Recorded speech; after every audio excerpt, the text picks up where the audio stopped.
안녕하십니까. 영국을 마무리하고 그리고 문득 닐 다이아몬드 생각이 나서 미국 번외편으로 어, 작업합니다. 함께 미국 저작거리에 노래하는 시인들의 예, 닐 다이아몬드를 보도록 하죠. 예, 폴 사이먼과 같은 해 1941년에 태어난 닐 다이아몬드는 폴 사이먼처럼 평생 음악 작업을 게을리하지 않았던 미국의 싱어송라이터입니다. 그는 66년 솔리터리 맨이라든지 69년 스윗 캐롤라인, 70년 크랭클린 로지, 그리고 72년 송송 블루 등과 같이 신선하면서도 듣기 좋은 메인스트림 팝으로 대중적인 주목을 받으면서 스타덤에 올라서죠. 그렇지만 그런 과정에서 그는 꽤 심각한 정신적인 어려움을 겪었던 것으로 보입니다. 이런 사정을 배경으로 그가 1971년 영화일로 고향인 뉴욕을 떠나 LA에 머물면서 만든 노래 I am Ice에 대해 가사를 보면 싱어송라이터로서 그의 재능을 충분히 확인할 수 있습니다.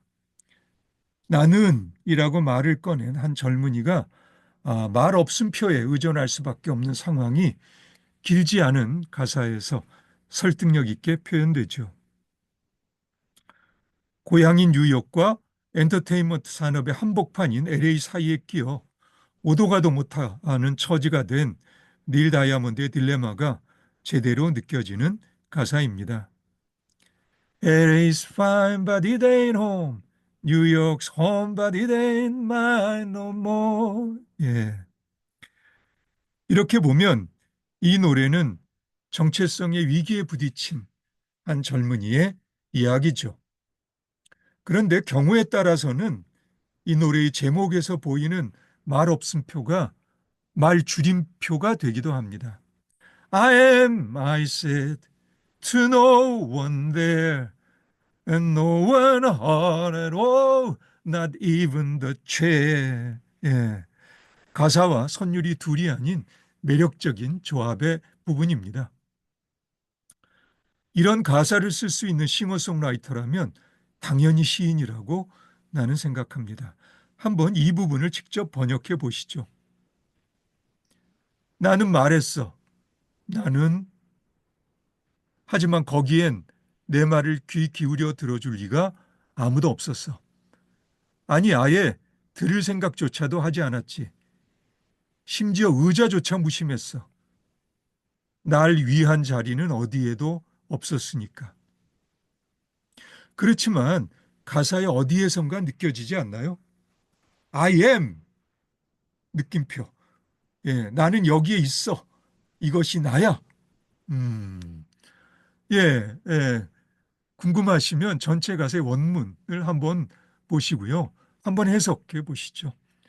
예, 약간의 해석 작업이 필요할 텐데요.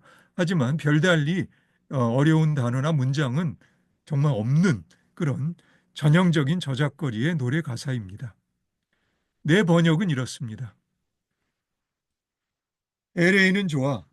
거의 언제나 날씨는 화창하고 기분도 소파에 파묻혀 있는 듯 느긋해.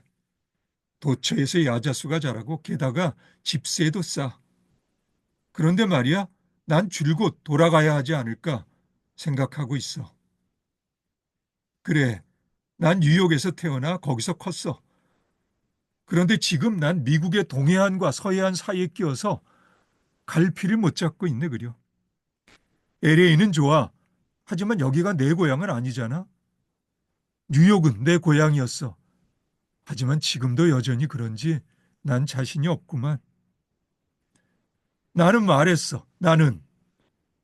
하지만 거기엔 내 말을 귀 기울여 들어줄 리가 아무도 없었어. 아니, 아예 들을 생각조차도 하지 않았지. 심지어 의자조차 무심했어. 날 위한 자리는 어디에도 없었으니까. 나는 거의 울부짖었어. 나는, 나는 단념하듯 말했어. 나는. 그런데 지금 LA에서 나는 길을 잃은 느낌이야. 심지어 왜 이렇게 홀로인 느낌인지 난 도통 이해를 못하겠다고. 왕이 되려는 꿈을 꾸던 개구리 동화책을 읽은 적이 있어? 그래, 그 개구리는 결국 왕이 돼.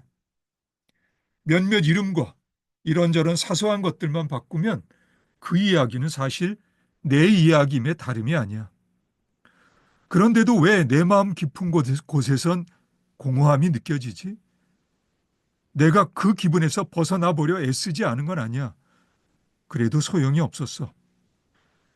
내가 툭하면 욕을 내뱉는 그런 사람은 아닌데도 홀로라는 이 느낌 앞에서는 속수무책이구만. 나는 말했어. 나는. 하지만 거기엔 내 말을 기울여 들어줄 리가 아무도 없었어. 아니, 아예 들을 생각조차도 하지 않았지. 심지어 의자조차 무심했어. 날 위한 자리는 어디에도 없었으니까. 나는 거의 울부짖었어. 나는 단념하듯 말했어. 나는. 그런데 지금 LA에서 나는 길을 잃은 느낌이야. 심지어 왜 이렇게 홀로인 느낌인지 난 도통 이해를 못하겠어. 나는 말했어. 나는 거의 울부짖었어. 나는 단념하듯 말했어. 나는. 예, 예.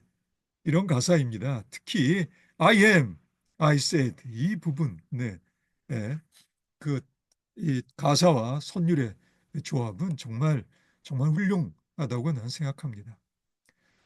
I am, I said에서 보인 닐 다이아몬드의 실존적 고뇌와 그 넘어섬은 1973년 리차드 마크가 1970년에 출간한 소설 갈매기의 꿈, 조나선 리빙스턴 시걸의 영화 음악에서 말없음 표나 말 줄임표가 아니라 애 두르지 않는 느낌표로 표현됩니다.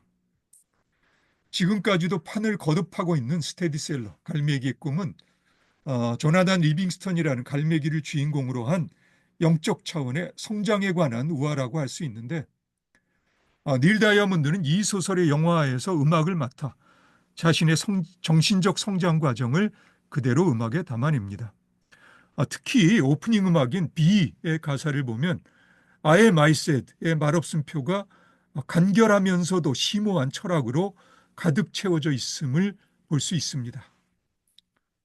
하지만 가사의 간결한 문장들은 저작거리에 노래하는 시인의 작품이라 칭하기에는 솔직히 이해하기가 절대로 쉽지 않습니다. 나에게는 닐 다이아몬드의 목소리도 무겁고 노래도 무겁습니다. 조나단 리빙스턴은 하늘 높이 가볍게 날아올랐는데 말이죠. 닐 다이아몬드가 갈매기의 꿈이란 소설에서 무언가 엄청난 것을 체험한 것은 분명해 보입니다만 안타깝게도 나로서는 그 경지를 어림잡아 짐작하기도 어렵습니다. 흥미롭게도 홀 바틀레트가 감독한 갈매기의 꿈이란 영화는 박스오피스에서 실패하지만 닐 다이아몬드가 만든 영화 음악은 음반 판매에서 주목할 만큼 성공한 것으로 나는 알고 있습니다. 특히 B라는 노래는 우리나라에서도 커다란 사랑을 받아요. 만일 닐 다이아몬드가 여전히 서점에서 많이 팔리는 자기 개발이나 자기 성장 같은 교양서적 수준에서 가사를 쓴 거라면 저작거리에서 B가 거둬들인 대중성은 이해할 수 있겠습니다만 내 느낌에 가사에 내포된 영적 차원의 높이는 그보다는 훨씬 심오합니다. 내 시도가 외관상 흉내에 그치는 도전이라는 걸 잘 알면서도 조나단 리빙스턴의 정신으로 비의 가사를 번역하면 다음과 같습니다. 구름에 떠있는 그림 같은 하늘에서 세속에 때묻은 눈길이 이리저리 헤매이더라도 내면에 자리 잡은 시인의 눈을 뜨게 되면 그때 비로소 보일지도 몰라. 비로소. 저 먼 바닷가 그곳에서 꿈의 날개를 펼치고 또 다른 차원으로 통하는 문을 열고 날아가는 그의 모습을 말이지. 어쩌면 그때 당신은 그를 비로소 이해하게 될지도 몰라. 어쩌면 비 속세에 찌든 모습 말고 당신의 참된 존재를 바로 보고 머물러 봐. 피로 쓴 글자 하나하나가 깊게 새겨져 영원히 지울 수 없는 진리의 페이지를 펼쳐볼 수 있겠니? 신이 당신의 날들을 위해 마련해 두신 책 속에서 말이지. 노래 불러봐. 소리내어 부를 수 없는 오로지 고요한 침묵의 노래를. 그러면 신은 밝은 빛을 뿌려 당신의 길을 밝혀줄 거야. 그러면 우리는 춤을 추지. 심장이 알아채고 영혼이 귀 기울이는 속삭이듯 아스라한 목소리에 맞춰. 그때 비로소 당신은 그의 뜻을 이해하게 될지도 몰라. 어쩌면 모래가 바위가 되고 바위는 불똥을 일으켜 생명을 지닌 뼈가 되나니 거룩하시도다 거룩하시도다 거룩하시도다 거룩하시도다 쌍투스 쌍투스. 속세에 찌든 모습 말고 당신의 참된 존재를 바로 보고 머물러 봐. 피로 쓴 글자 하나하나가 깊게 새겨져 영원히 지울 수 없는 진리의 페이지를 펼쳐볼 수 있겠니? 신이 당신의 날들을 위해 마련해 두신 책 속에서 말이지. 노래 불러봐. 소리내어 부를 수 없는 오로지 고요한 침묵의 노래를. 그러면 신은 밝은 빛을 뿌려 당신의 길을 밝혀줄 거야. 예, 정말 어려운 가사입니다. 이 노래에서 비는 IMIS에 대해서 볼 수 있는 이즈와는 영문법을 넘어선 정신적 차원에서 확실히 그 성격이 전혀 다릅니다. 그래서 번역할 때 어설프긴 하지만 속세에 물들어버린 모습 말고 당신의 참된 존재를 바로 보고 머물러 봐 같이 긴 문장이 필요했던 거고요. 내가 알기로 being은 현 존재란 의미로 독일의 철학자 하이데거의 저술에서 핵심이 되는 키워드입니다. 에이브럼 메슬러 같은 미국의 철학자도 becoming, 되기와 머물기, being의 정신적 차원을 엄격하게 구별하죠. 그러니 becoming을 통해 being으로 나아가는 갈매기의 이야기를 짧은 노래에서 담아내기란 닐 다이아몬드 입장에서도 결코 쉽지 않은 작업이었겠죠. 그럼에도 불구하고 나에게는 닐 다이아몬드의 I am I said가 B보다 훨씬 매력적인 작업입니다. 저작거리에 노래하는 시인으로서 닐 다이아몬드의 모습도 훨씬 설득력이 있고요. 무엇보다도 I am I said에서 닐 다이아몬드의 마음이 보입니다. 시와 시인이 둘이 아니라는 느낌 말이죠. 솔직히 닐 다이아몬드뿐만 아니라 소설의 원작자인 리처드 바크의 마음까지도 갈매기 조나단 리빙스턴을 통해 나에게 전해졌는지 나로서는 확신하기가 좀 어렵습니다. 그나마 내가 읽은 소설은 사진이 많이 들어간 우아라, 푸트워크의 가벼움이라는 점에서는 좀 나았는데요. 선율과 가사에 엄청 공들인 노래는 견디기 힘들 정도로 무겁습니다. 여러분은 어떠신가요? 닐 다이아몬드의 진심이 비에서 가사의 무게를 견뎌내고 있는 것처럼 느껴지시는지요? 그래도 이 노래를 비가 아니라 싱으로 마무리한 데서 나는 닐 다이아몬드의 조심스러움과 마음가짐을 느낍니다. 예, 이 한 가지 점만으로라도 닐 다이아몬드는 저작거리에 노래하는 시인이죠. 솔직히 갈매기의 꿈 영화 음악 작업 이후 닐 다이아몬드가 그 이전처럼 다시 저작거리로 돌아올 수 있을까 의심스러운 마음도 있었는데요. 다행히 몇 년의 휴식 기간을 가진 후 80이 넘는 나이까지 그가 기타를 손에 놓지 않고 저작거리에서 노래를 부를 수 있어 정말 다행이라는 생각이 나에게는 듭니다. 후기 그의 작업을 잘 모르는 것도 미안하고요. 예, 의심할 여지 없이 닐 다이아몬드는 재능 있는 싱어송라이터입니다. 그리고 무엇보다도 IMIS에 대해서 그는 저작거리에 노래하는 시인의 한 전형을 보여주고 있습니다. 예, 오늘 여기까지 할까요? 비라는 노래 가사는 영문으로요. 한번 직접 해석해 보시죠. 예, 오늘도 수고 많으셨습니다. 그럼 우리 다음에 다시 봅시다. 예, 여기서 마무리하겠습니다.